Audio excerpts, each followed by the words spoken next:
You ever wake up to a text that doesn't just end a relationship, but rewrites reality in one line? No call, no conversation, no can we talk? Just a sentence that hits like a judge's gavel. I can't do this anymore. You're just like him. And you stare at the screen with your heart banging in your chest, trying to run the last 24 hours like security footage. What did I do? What did I miss? Where did I screw up? You replied 3 hours late. That's it. 3 hours. No cheating, no lying, no disappearing act, no screaming match, no betrayal. You went about your day. You got busy. You responded when you could. And somehow you're convicted anyway. Like the evidence was already stacked before you even walked into the room. Here's the part most men don't hear until they've been through it. Sometimes the breakup isn't a verdict about your character. It's a reenactment of a wound you didn't create. And if you don't understand that, you'll do what most good men do. You'll internalize the accusation. You'll overcorrect. You'll try to love harder.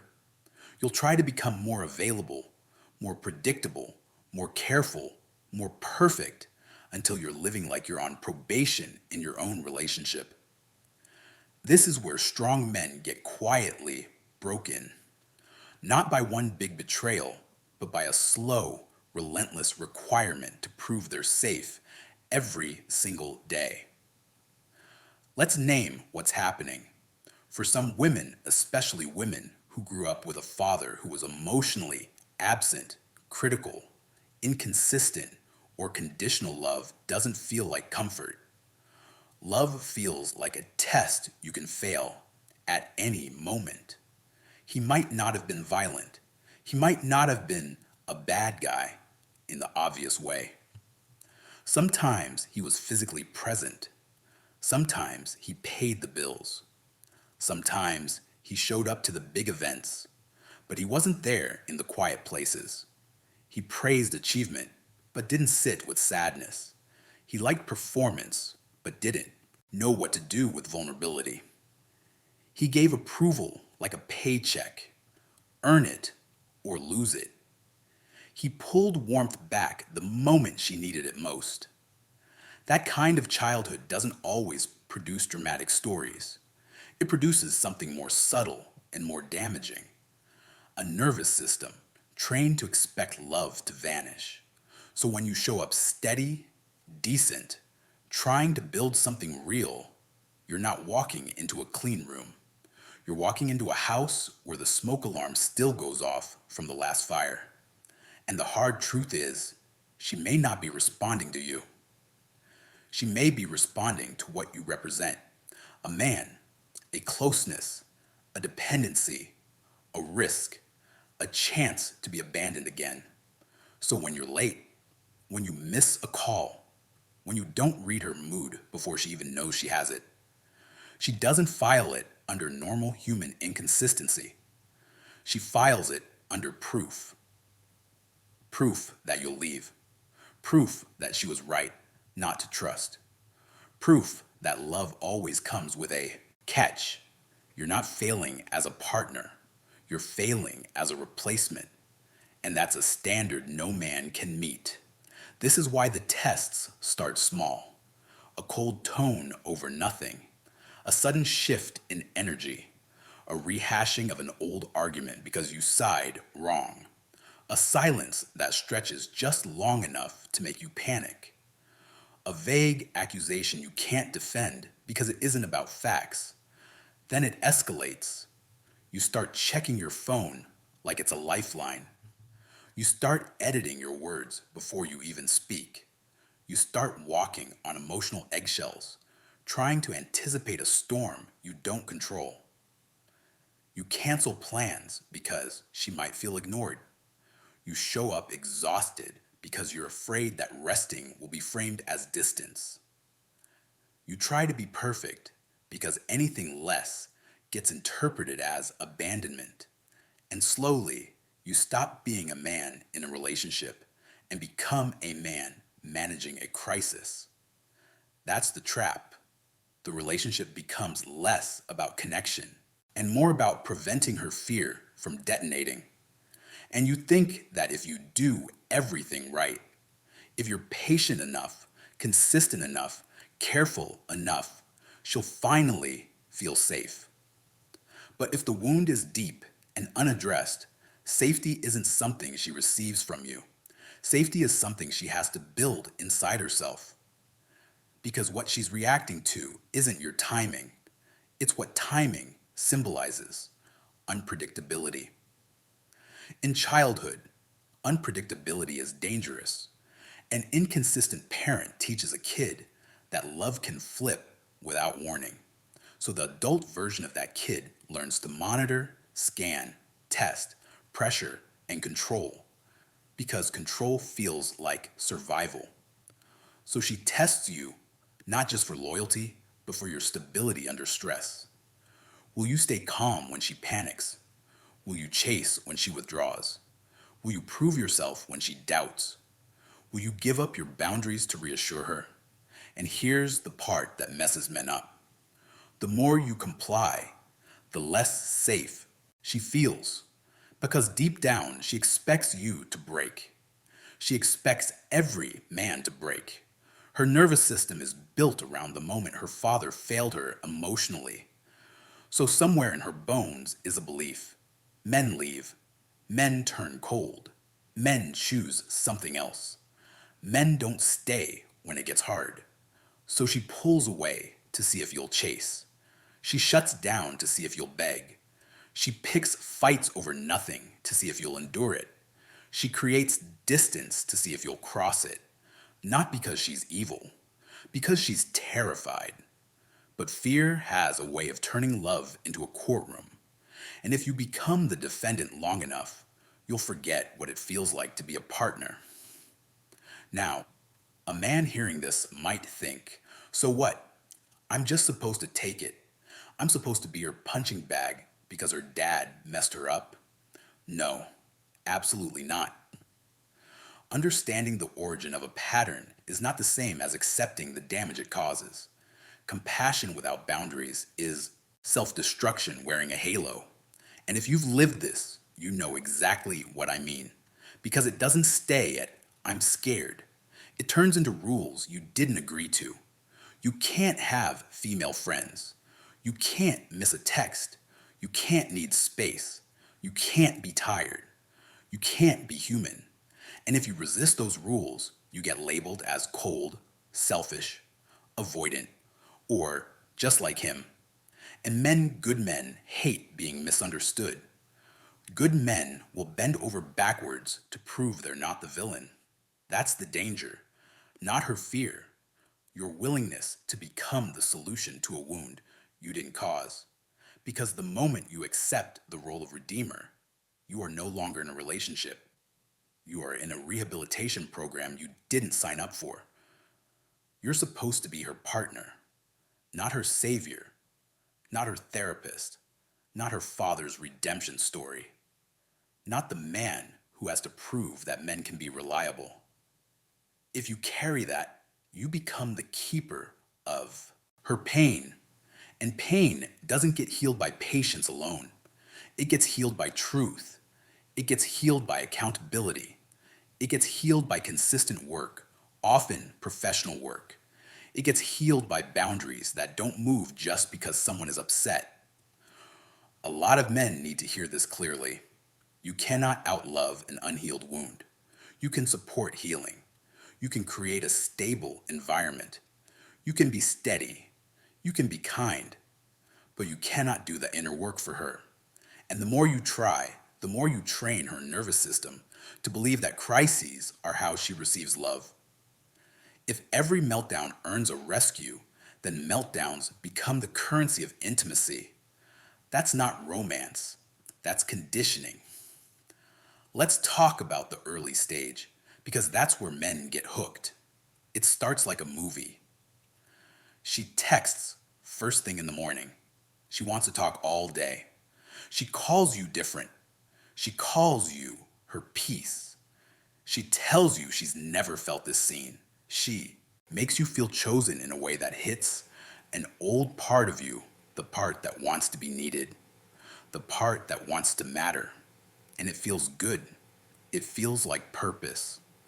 But there's a difference between love and urgency.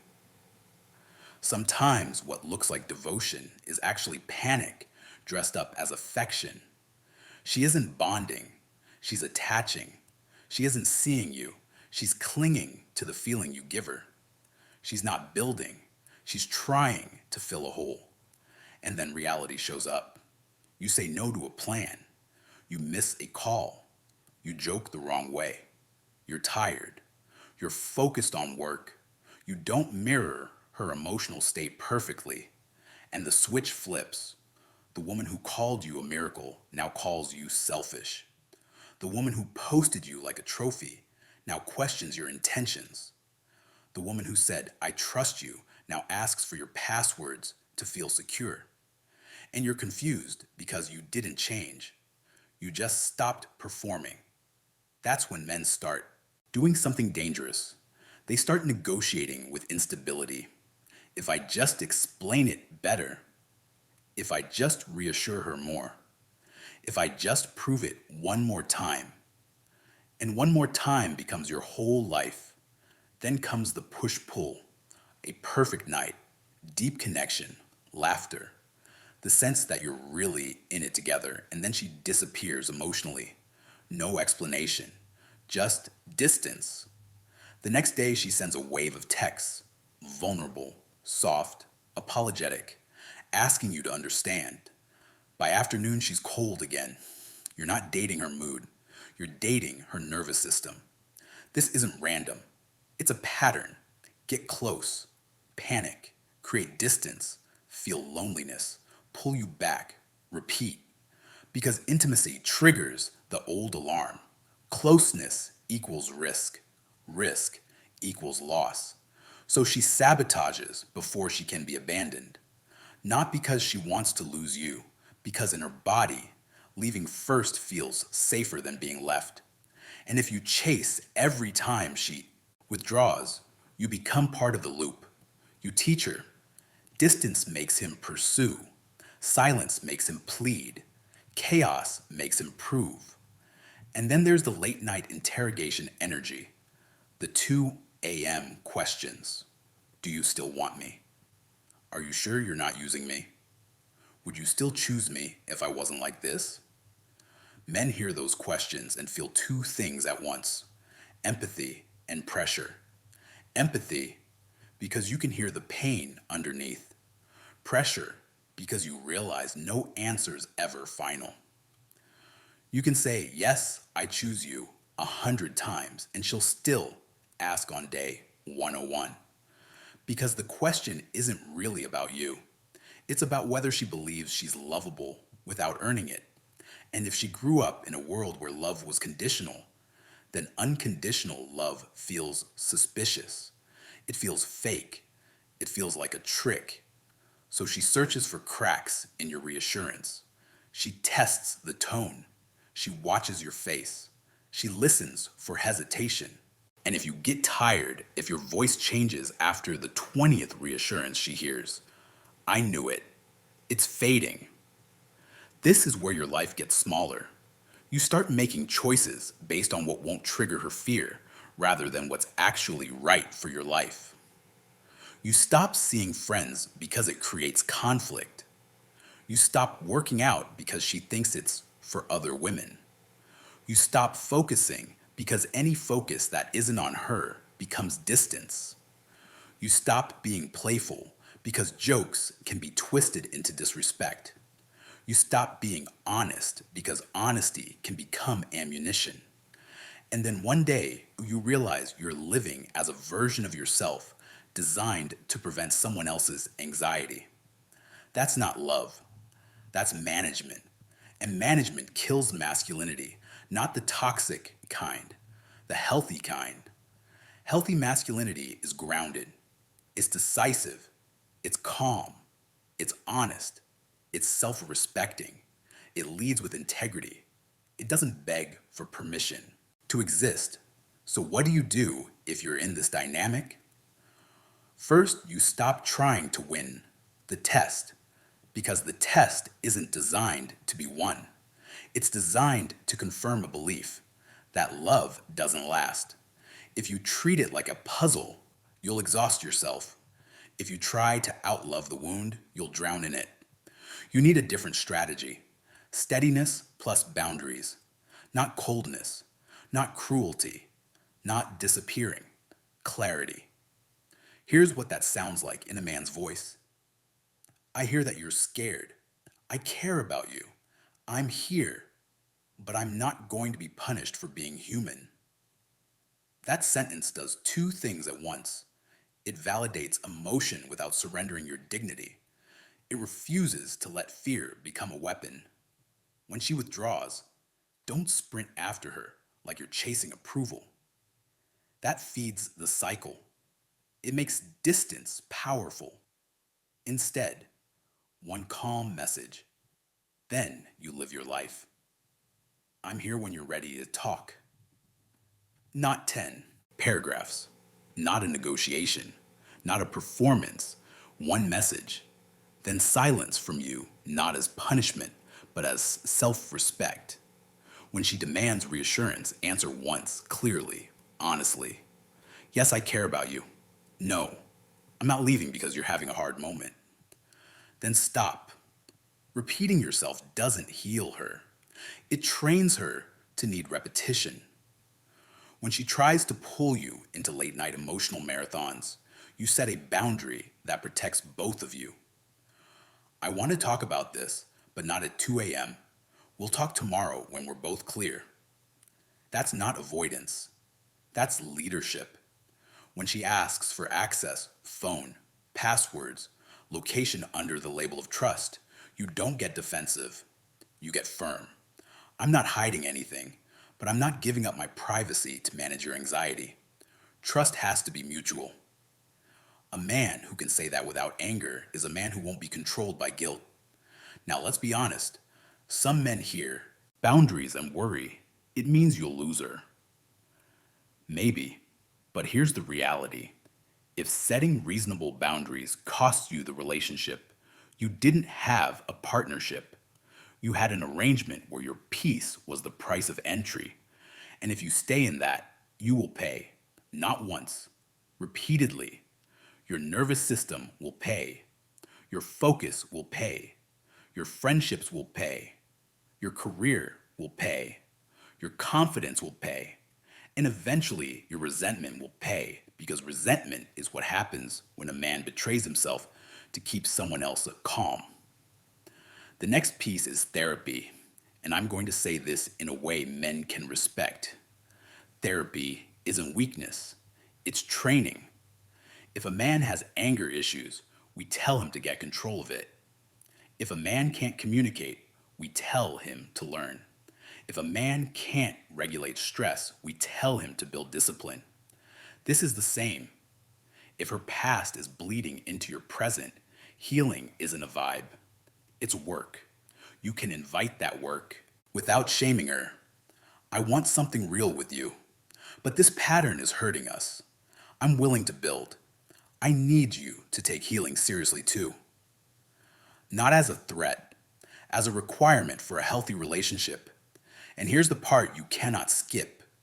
You also have to examine why you're staying. Because some men don't stay out of love. They stay out of a mission. They want to be the one who finally proves she can trust a man. They want to be the exception. They want to fix what someone else broke. That can feel noble. It can feel masculine. It can feel like purpose. But it's also ego. It's the savior identity. If I can heal her, I'm valuable. That's not love. That's a contract where your worth depends on her pain.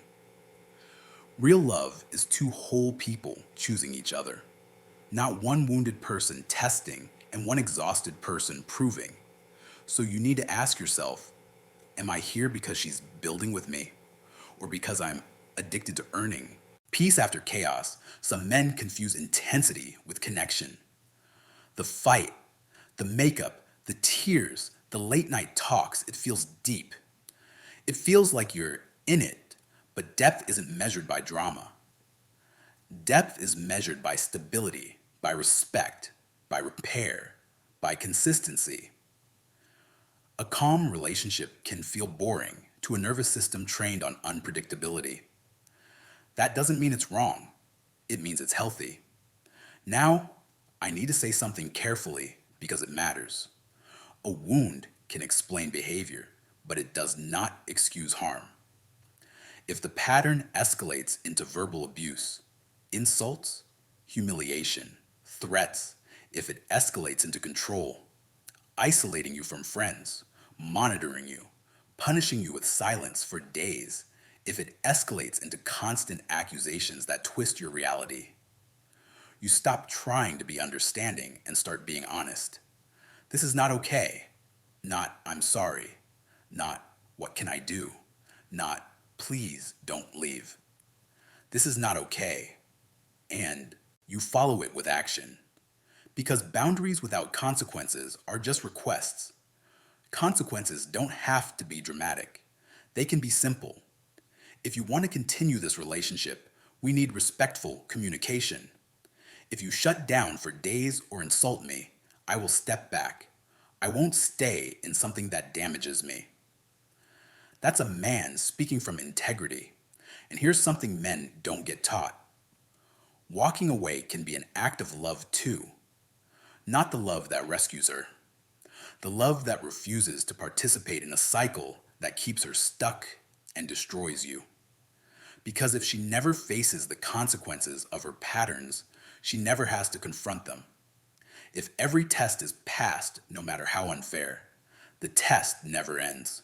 So what does staying look like in a healthy way? It looks like steadiness without self-erasure. It looks like you keep your routines, you keep your friendships, you keep your goals, you keep your identity, you communicate clearly, you don't chase emotional chaos, you encourage professional help, you refuse disrespect, you stop negotiating your dignity, and you measure the relationship by behavior, not promises. Because in these dynamics, promises can be passionate, apologies can be intense, tears can be real. But if nothing changes, you're not building a life, you're repeating a week. Change looks like accountability. Change looks like, I did that. It was wrong. I'm working on it. Change looks like therapy appointments kept, not just mentioned. Change looks like fewer tests, shorter storms, faster repair. Change looks like her learning to self-soothe instead of using you as a regulator.